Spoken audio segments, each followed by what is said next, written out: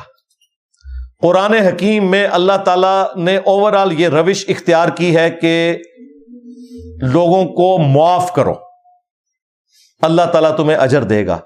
لیکن ایک گناہ ایسا ہے جس کے بارے میں اللہ تعالیٰ نے فرمایا کہ اس میں تم نے معافی کی روش اختیار نہیں کرنی, اگرچہ اس میں اجازت ہے سورۃ النساء میں کہ آپ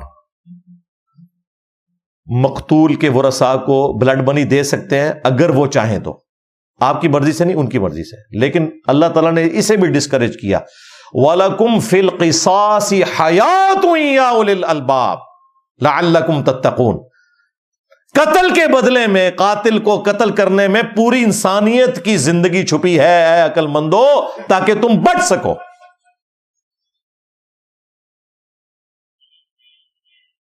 یہ ممتاز قادری ٹانگا گیا تھا تو سکون ہوا ہے, ورنہ ہر کوئی ممتاز قادری, جتنے بے روزگار بچوں کے ماں باپ ہیں نا, ان کی خواہش ہوتی کہ یہ بھی ممتاز قادری بنے اور میں بھی مزار بنا کے یاشی کراں, چندے پہ کٹھے کرتا جائے ان تک کو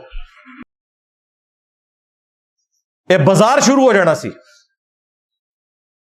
بخاری اور مسلم دونوں میں حدیث ہے, قیامت کے دن سب سے پہلے قتل کے مقدمے کا فیصلہ ہوگا. سب سے پہلے فیصلہ قتل کا ہونا ہے. جامعہ ترمذی میں اور سنن ابن ماجہ میں حدیث ہے, اللہ تعالی کے نزدیک ایک مؤمن کا قتل اس سے بڑھ کر ہے کہ کوئی پوری دنیا کو تباہ و برباد کر دے. پوری دنیا میں ساری خانقاہیں, ساری مساجد, ساری بابرکت جگہ, ساری حرمت والی جگہ آتی ہیں, یہ ساری برباد کوئی کر دینا یہ چھوٹا گناہ ہے. ایک مؤمن کا قتل اس سے بڑا گناہ ہے.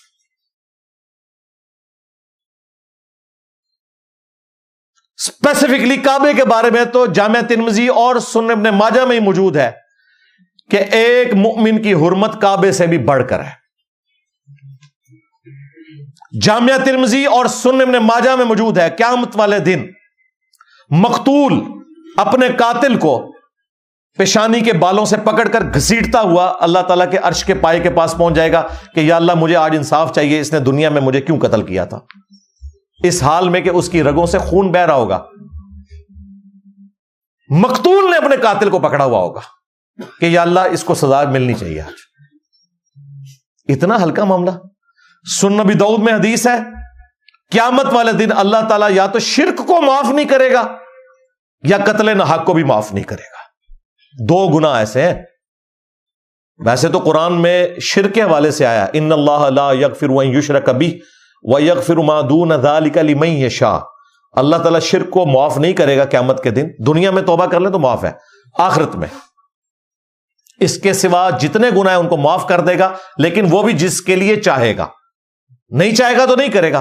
قرآن میں بھی اشارہ موجود تھا کہ شرک کے علاوہ بھی کوئی ایسا گناہ ہو سکتا ہے جو اللہ تعالیٰ قیامت کے دن بھی معاف نہ کرے, اور وہ کون سا گناہ ہے؟ قتل ناحق. اس کی جڑ قرآن میں ہے. سورۃ النساء میں آیا کہ جس نے مؤمن کو ناحق قتل کیا اس کی سزا ہمیشہ کی جہنم ہے. لہذا کوئی یہ نہ سمجھے یہ ابو داؤد کی حدیث قرآن کے خلاف ہے. ہمیشہ کی جہنم ایک قتل ناحق کے بدلے میں سورۃ النساء میں آیا ہے. لہذا یہ ابو داؤد کی حدیث بالکل قرآن کے مطابق ہے کہ نہ تو شرک معاف ہوگا اور نہ قتل ناحق. یہ اتنا بڑا جرم ہے کہ جامعہ ترمذی میں حدیث ہے, اگر زمین و آسمان کی ساری مخلوقات مل کے صرف ایک مؤمن کو قتل کر دیں, اللہ تعالیٰ اوندا منہ کر کے پوری کائنات کو جہنم میں پھینک دے گا ایک مومن کے بدلے میں. اس سے بڑھ کر کوئی بات سمجھائی جا سکتی ہے؟ اس روایت کی سند میں کلام ہے, کچھ محدثین اسے صحیح کہتے ہیں کچھ ضعیف, لیکن یہ حدیث بالکل متن کے اعتبار سے درست ہے کیونکہ اس سے سپورٹو بخاری کی وہ حدیث ہے کہ سیدنا عمر کے دور خلافت میں ایک شخص کو ناحق قتل کیا گیا، اس کے بدلے میں حضرت عمر نے 7 بندوں کو قتل کروایا جو اس کے قتل میں شریک تھے، اور پھر فرمایا کہ اگر یہ پورا گاؤں بھی اس قتل میں شریک ہوتا میں سب کو قتل کروا دیتا ایک مومن کے قتل ناحق کے بدلے میں۔ ان لوگوں نے ہلکا سمجھا ہوا ہے، بھائی یہ بڑا خطرناک معاملہ ہے، قتل ناحق والا معاملہ بہت ہی خطرناک ہے۔ لیکن پاکستان میں ایکسٹرا جوڈیشل ایکٹیویٹیز ہمارے ریاستی ادارے بھی کرتے ہیں، ہماری مذہبی جماعتیں بھی کرتی ہیں، ہماری سیاسی جماعتیں بھی کرتی ہیں، لسانیت کی بنیاد کے اوپر، سیاست کی بنیاد کے اوپر، فرقہ واریت کی بنیاد کے اوپر ایک مسلمان دوسرے مسلمان کو قتل کرتا ہے اور وہ قتل کر کے سمجھتا ہے کہ میری جنت پکی۔ آج تک کسی نے لبیک یا رسول اللہ کہہ کے اپنے موٹر بائک میں کبھی تیلی لگا کے اسے نہیں آگ لگائی، لوگوں کی گاڑیوں کو جلاتے ہیں، لوگوں کی املاک کو نقصان پہنچاتے ہیں اور نعرہ لگا رہے ہیں لبیک یا رسول اللہ۔ یعنی نبی علیہ السلام کا کیا امیج لوگوں کے سامنے آپ پیش کر رہے ہیں؟ پھر آپ کس منہ سے اس دین کو امن کا دین کہیں گے اور اپنے پیغمبر کو رحمت للعالمین کہیں گے جب آپ اس قسم کی ایکٹیویٹیز پرفارم کریں گے اور ٹوکوں کے اوپر لکھا ہوگا لبیک یا رسول اللہ، اور ٹوکے بھی چلنے رہے مسلمانوں ہوتے اور مسلمان بھی دوسرے فرقوں کے، اپنے فرقوں کا نہیں۔ جنید جمشید نے گستاخی کی ان کے بقول، میں تو اسے گستاخی نہیں سمجھتا، اس زمانے میں میری ویڈیو آئی تھی، اس نے ہاتھ جوڑ کے معافی مانگی، دیوبندیوں نے معاف کر دیا، بریلویوں نے معاف نہیں کیا کیونکہ وہ دیوبندی تھا۔ کچھ عرصے بعد عامر لیاقت کی گستاخی سامنے آئی، اس نے توبہ کر لی، بریلویوں نے کہا توبہ کر لی کافی ہے، دیوبندی اور وابی اڑ گئے، انہوں نے کہا نہیں ان ساڑھی واری ہے، اندرون اس کی تھی۔ تماشا لگایا ہوا یار۔ اور جب ہم لوگ یہ بات کرتے ہیں کہتے ہیں جی انجینئر صاحب جو ہے وہ نان مسلمز کا ساتھ دیتے ہیں، یہ مسلمانوں کے خلاف بولتے ہیں۔ مسلمانوں کے خلاف نہیں بولتا، جعلی مسلمانوں کے خلاف بولتا ہوں، بزرگان دین کے خلاف نہیں بولتا، بزرگان بے دین کے خلاف بولتا ہوں، علماء کرام کے خلاف نہیں بولتا، علماء کرائم کے خلاف بولتا ہوں۔ اور یہ انشاءاللہ میں بولتا رہوں گا کیونکہ یہ آپ کے اوپر جو اللہ تعالیٰ کی طرف سے آزمائش مسلط ہوئی ہے نا، یہ آپ کے بزرگوں کی حرکتوں کی وجہ سے ہوئی ہے، ہاں، اور یہ ٹلنے والی نہیں ہے۔ اللہ تعالیٰ جب کوئی بلا چھوڑتا ہے نا، ہاں، او پھر اگلے نو مکا کے پیچھے ٹل دی ہے، ذہن نہیں رکھنا۔ میرے نبی سا ہے ہی کوئی نہیں، تیرے بابے تھے شاہ ہی کوئی نہیں۔ اینڈ پہ میں پھر سے درخواست کروں گا اپنے طاقتور حلقوں سے، ریاستی اداروں سے، پولیٹیکل لیڈر سے کہ خدا کا نام لیں اور یہ 27ویں آئینی ترمیم میں 295C 298A کے اندر توبہ کی شیک شامل کریں، اور یہ جو میں نے ساری گفتگو کی ہے اس کی بنیاد کے اوپر کوئی کاؤنٹر نیریٹو لانچ کریں۔ ادروائز خالی قانون بنانے سے، سزائیں دینے سے معاملہ حل نہیں ہوگا جب تک کہ ان کی ذہنی تطہیر آپ نہیں کریں گے۔